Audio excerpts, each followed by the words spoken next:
সাথে বলো। সেটা হচ্ছে আমার ক্রেডিট কার্ডটা। জি। আমার ক্রেডিট কার্ডটা অলমোস্ট এখন 1.5 মাস হয়ে গেল। অ্যাড্রেস ভেরিফিকেশন করেছে, পাঠিয়েছে, বলেছে। আমি জানি যে রাজবাংলার স্ক্যাম অনেক, যার ভিতরে রাজবাংলার লোকজনই জড়িত। তো এই কার্ডটা এখন কোথায় আছে? Credit card? জি। ঠিক আছে, সময় দেবেন।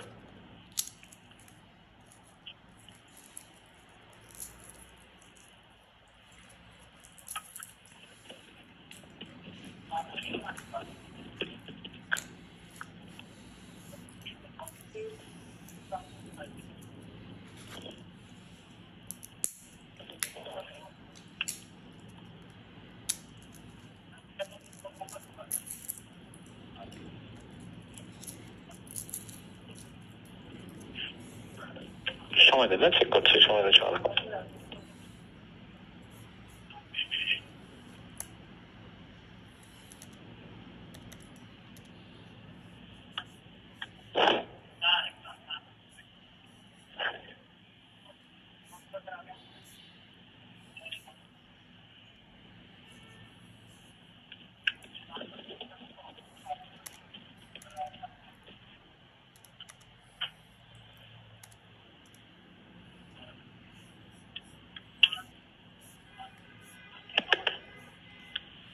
সময় দেবেন।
স্যার, আমরা আসলে যে সিস্টেমের মাধ্যমে তথ্যটা চেক করি, এটা অ্যাক্সেস নিতে কিছুটা সময় লাগছে স্যার। হ্যাঁ, আমি এই মুহূর্তে অ্যাক্সেস নিতে পারছি না। আমি চেষ্টা করছি অ্যাক্সেস নিয়ে আপনাকে একটু জানানোর জন্য স্যার। হ্যাঁ, একটু সময় দেবেন দয়া করে, ঠিক আছে? ট্রাই করছি স্যার আপনাকে তথ্য। বাই দিস টাইম আপনি একটু দেখেন যে আমার অ্যাড্রেস লোকেশনটা উত্তরা আছে কিনা। জি জি জি, চেক করছি। এটা ভেরিফাইড, তারপর আপনাকে আরেকবার জিজ্ঞেস করলাম আর কি। জি জি, অবশ্যই, সমস্যা নেই।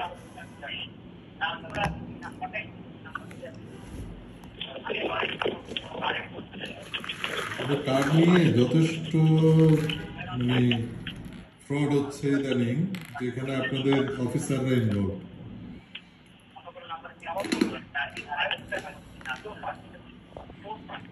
That is very shocking.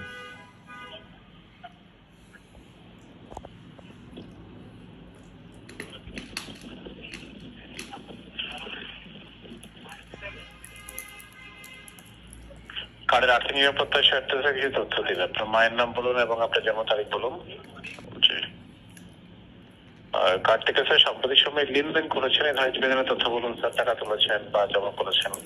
কার্ডে অনেকগুলো অ্যাক্টিভিটি হচ্ছিল যেগুলো আমি করিনি, সেই কারণে কার্ডটা ইমিডিয়েটলি বন্ধ করতে রিকোয়েস্ট করেছিলাম কল সেন্টার ফোন থেকে। জি, ঠিক আছে, কার্ডের কোনো ডিল নাই।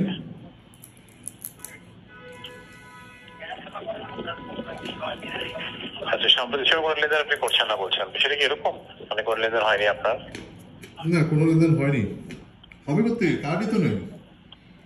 বুঝতে পেরেছি স্যার। কার্ডটাতে আনডিউ ট্রানজাকশন হওয়ার কারণে ইমিডিয়েটলি স্টপ করা হয়েছে। স্টপ করে নতুন কার্ড ইস্যু করা হয়েছে।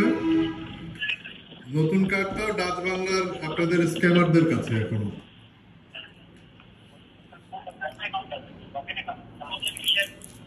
কার্ডের আর্থিক নিরাপত্তার সাথে বাবার নাম বলুন। হ্যালো, হ্যাঁ আমার বাবার নাম বলুন স্যার, বাবার নাম সহযোগিতা জানালাম। সেক্ষেত্রে স্যার আপনি যেটা বলছেন যে আপনার অ্যাড্রেসের যে বিষয়টা, হ্যাঁ তো আপনি একটু কারি বলুন আপনার সঠিক অ্যাড্রেস বা বর্তমান যে অ্যাড্রেস, যেটা আপনি বলছেন যে আমি অলরেডি জানি আমার অ্যাড্রেসটা কি, তারপর আমি একটু কনফার্ম হচ্ছে। আপনি একটুখানি অ্যাড্রেসটা বলুন, আমরা কনফার্ম করছি আপনাকে। অ্যাড্রেসটা বলুন দয়া করে। আপনি শুধু বললেই হচ্ছে উত্তরা আছে কিনা। ঠিক আছে, একটু সময় দেবেন, চেক করছি, বলে দিচ্ছি আমরা।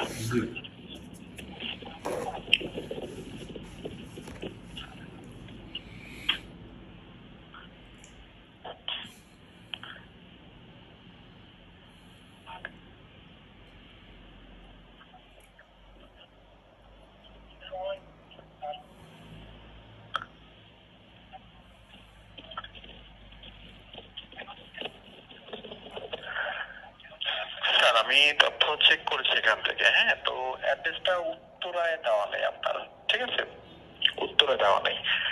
আপনি স্যার একটু কাইন্ডলি বলুন, আপনি বারবার স্ক্যামিং এর কথা বলছিলেন, মানে আপনি কি আসলে মানে কি ধরনের প্রবলেম ফেস করছিলেন, মানে আমাদের মানে আপনি যেটা বললেন যে আপনাদের স্ক্যামার ডাচ বাংলা ব্যাংকের স্ক্যামার, মানে কি ধরনের প্রবলেম ফেস করেছিলেন আপনি? আমার পয়েন্ট হচ্ছে আমার কার্ডটি এখন কোথায়।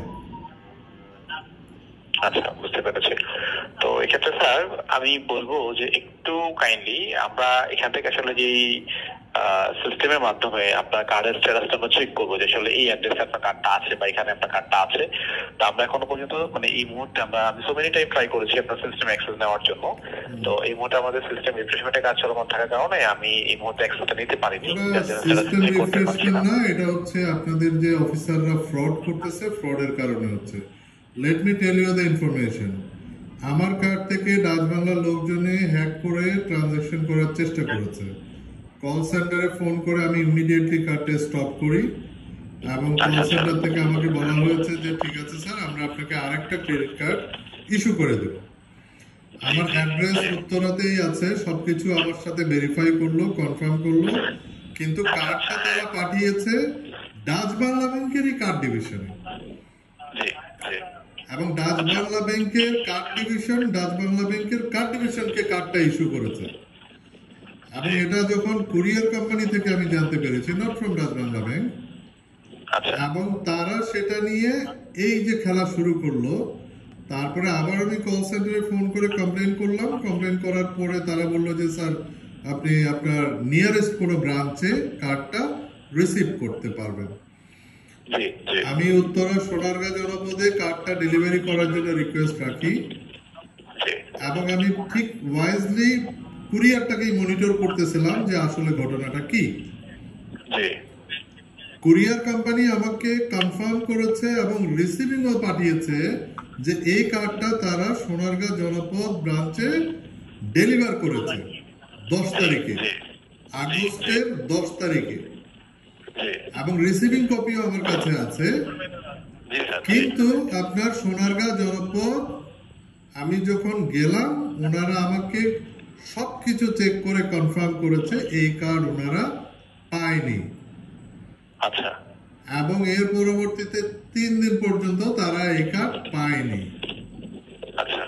কিন্তু এই কার্ডটা তারা রিসিভ করেছে, কুরিয়ার এখানে ডেলিভারি করেছে। জি জি। এবং পরবর্তীতে আমি যখন কমপ্লেন করলাম, ভিডিও করলাম, তখন যিনি কার্ড ডিস্ট্রিবিউট করেন উনি বললেন যে স্যার আপনি আমাদের হেড অফ জিবি, ওনার সাথে কথা বলেন। হেড অফ জিবি কে আমি যখন বললাম, উনিও কনফার্ম করলো যে এই কার্ডটা ওনারা পায়নি। আচ্ছা। Which is absolutely fraud. Card ওনারা রিসিভ করেছে আগস্টের 10 তারিখে, আজকে সেপ্টেম্বর 8 তারিখ। জি জি। আপনাদের স্ক্যামাররা আর কি করবে?